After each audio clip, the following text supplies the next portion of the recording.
What's up, guys? I hope you guys are ready for another Let's Collaborate series. I got a new haircut. I don't know what side it is, but you can see a line through it. I got another line here, so now I'm trying to get that EDM hairstyle, but I'm turning it ghetto or Southern Californian. I don't know if this is the only thing that works in Southern California, but this is what we're doing here. So today we have an exciting one. We're gonna move the song forward. So in progressive trance, we have the first drop, which is usually just the bass, and then we build it up, and we start adding percussion. So that's what we're gonna do today. And then towards the end, we're gonna start layering the bass and the super sauce and all that. I did read the comments. I read one of the comments of the guys talking about the chords and stuff. We're not really worrying about the chords velocity right now, especially since we are gonna layer it properly. I was intending on showing you guys how to layer it properly. I made a Spanish video on it today, but I'll make a video for progressive trance once we get there, and hopefully one for the channel once my thing is up, my copyright, because I can upload anything longer than 15 minutes right now. Yeah, we got a new MIDI sent in from some guy. The bass sounds sick with it, so this is how it sounds like.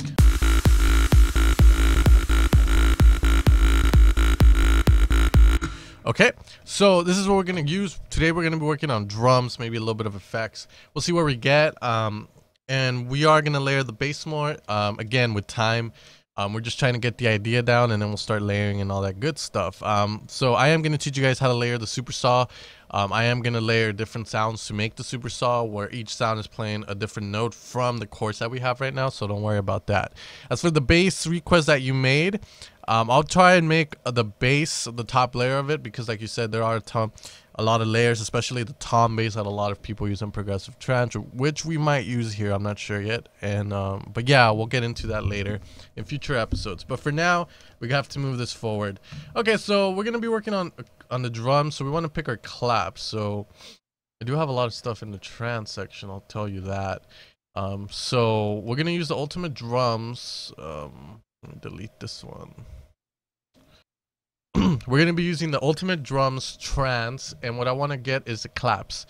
Now I have a couple of sound packs that I have here, and the ones I do recommend are the Sennheiser ones and the ultimate selection that I think Sonic Academy has. They're pretty good, and a lot of people use them, so they're pretty standard high quality stuff. All right, so let's do this.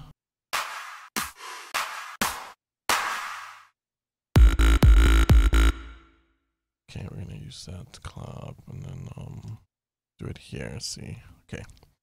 Now the good thing about the claps that Sonic Academy gives you is that they've been reverbed and compressed and EQ'd, so they sound really good off the bat. Once we just need to control the volume a bit. You guys can see. Okay, and what we're gonna do is just duplicate this cross right now. If you guys see the tail, we don't want to cut that tail because then the claps will sound really bad.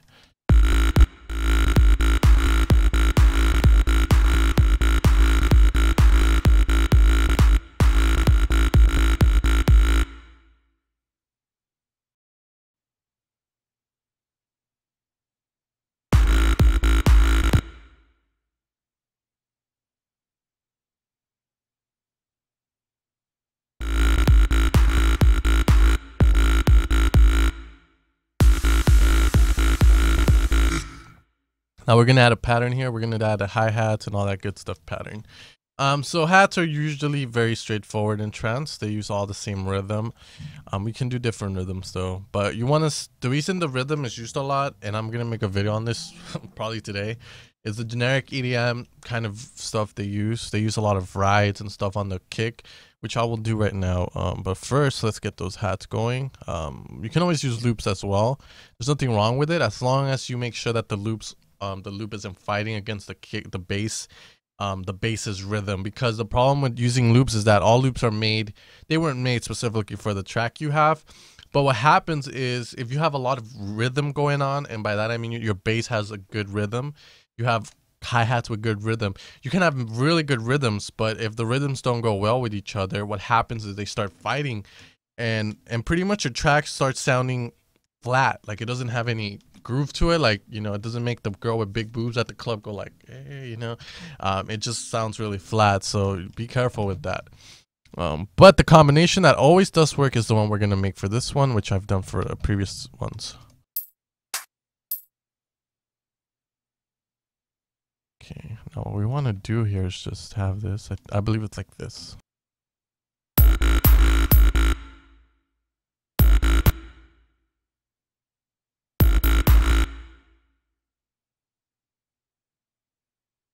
Now what I want to do is that's what I want. That's what's in my head right now.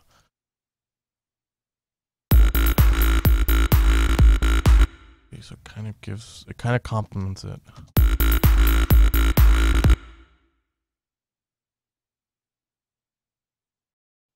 Control J consolidates, by the way, shortcut.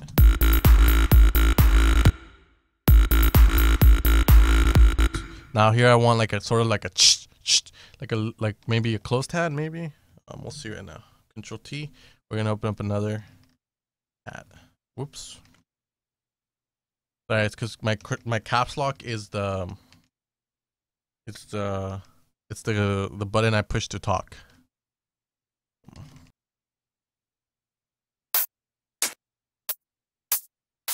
Now I want one with the longer tail.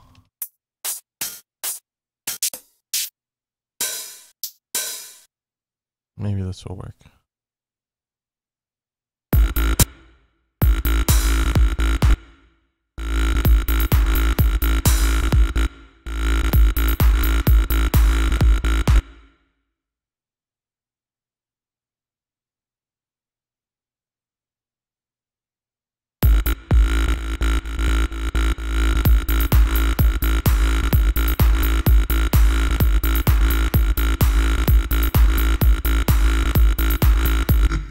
Control J. One more time. There we got it. Now we need other hats. Now, one of the things I use are rides. Rides really help liven things up. But they help in making stuff. Like if you hear progressive house now, like the thing that they have the most is like just the ride on the kick, the clap on the kick, and maybe some offsets, but there's not that much percussion going on. The main reason for that is because once you start in percussion, it's like the drop loses its power because there's much more things affecting the ear. While as when it's just a drop and it's just one single rhythm on the drums, and you have that lead, people focus on the lead more than the drums. The drums kind of make it seem fuller, which helps a lot. So I don't think I have rides here. Let's check if I can find some. Yeah, I guess I do have a ride here. They all suck though. Let's see what we can do.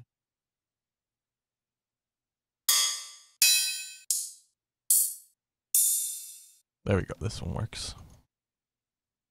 Okay, so right now I'm not being picky with samples, by the way. I wouldn't pick this one, but this one sounds close to what I was looking for. But you know, you always want to just find the best ones. Never try and just say I'm gonna fix it later, because then it starts adding up and you have so much stuff to do. So always find the right sounds that you need,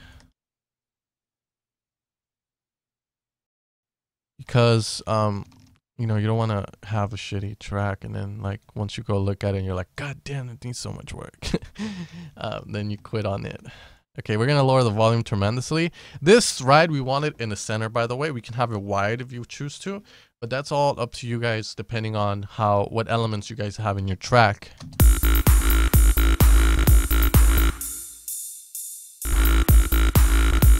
We're gonna pan the hi-hat to the right, and we're gonna pan the hat to the right as well. We're gonna pan the claps to the left. Now the reason for this is because our kick is in the center, and the claps and the hats are always gonna play when the kick is present at some point. So we don't wanna fuck. We don't want. Sorry, I was gonna say fuck. We don't wanna like just have like. Let's put it this way. We don't wanna have. We have a big room. We don't want to just have all the people be in the fucking center of the room and just be like, oh, like tied up, right? So we spread them out. Same thing with the drums. We spread the drums out. The good thing about doing this is that, one, it imitates a real drum, because a real drum isn't like, everything's in the center where like the snare's here, and then the cymbals on top of the snare, and then the kicks below the snare. It might be and so forth. No, the drum is kind of opened, and then when the drummer plays it, you hear it coming from here, you hear it coming from there. Oops, I just hit it. So it's a good way to imitate that, and one, it makes your mix sound a little bit more bigger. Now a lot of times people have like these mixes where everything just sounds like it's stuck in the middle, and one of the reasons is that they don't pan the drums and they don't pan certain elements, which we'll talk about as we go.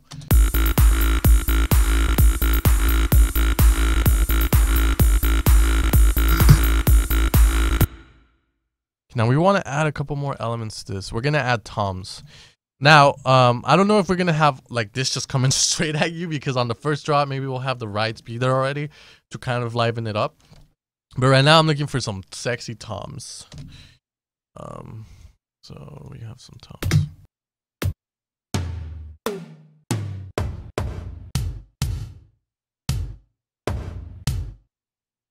Now we need to come up with a rhythm. So what I like to do is I like to hear this and just imagine the toms.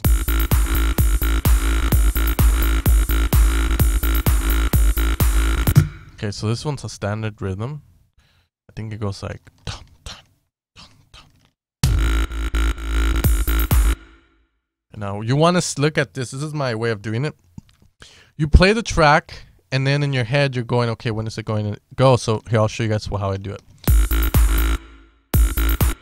So I think it would be around here.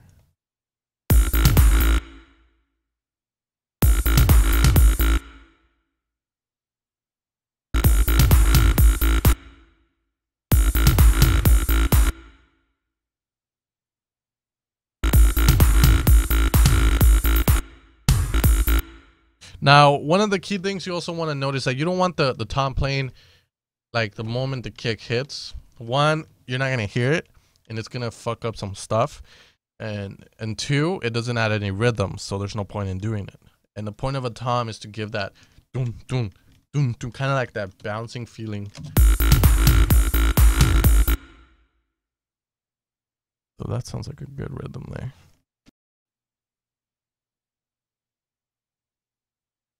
Now we're gonna lower the volume a bit.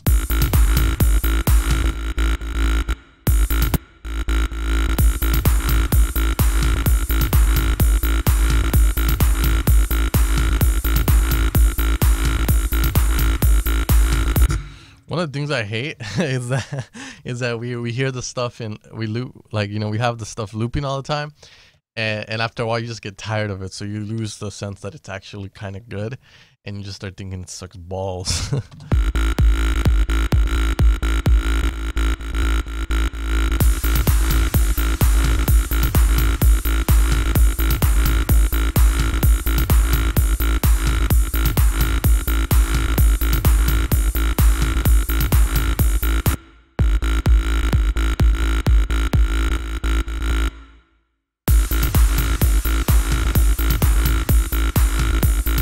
Now I'm thinking about adding more bass shots, but for now I think we should be done. We're gonna layer the claps one more time with something else, and then we should be done. We might put a compressor if we have time and all that good stuff. That will work.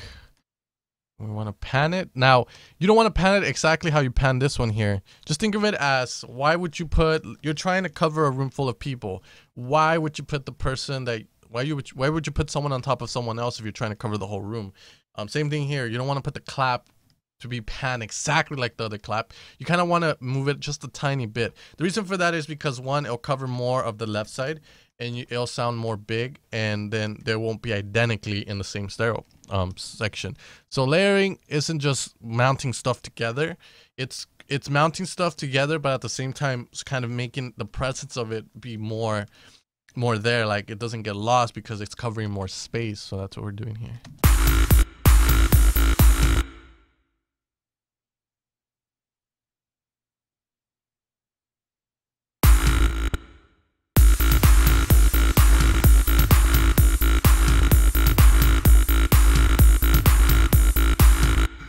Okay, and then we might do some bass shots. Alright guys, I'm in the video here, but this is the drum section. I know it's not a lot of people's favorite part, but it is necessary. Anyways guys, thanks for tuning in, and I'll see you guys next time.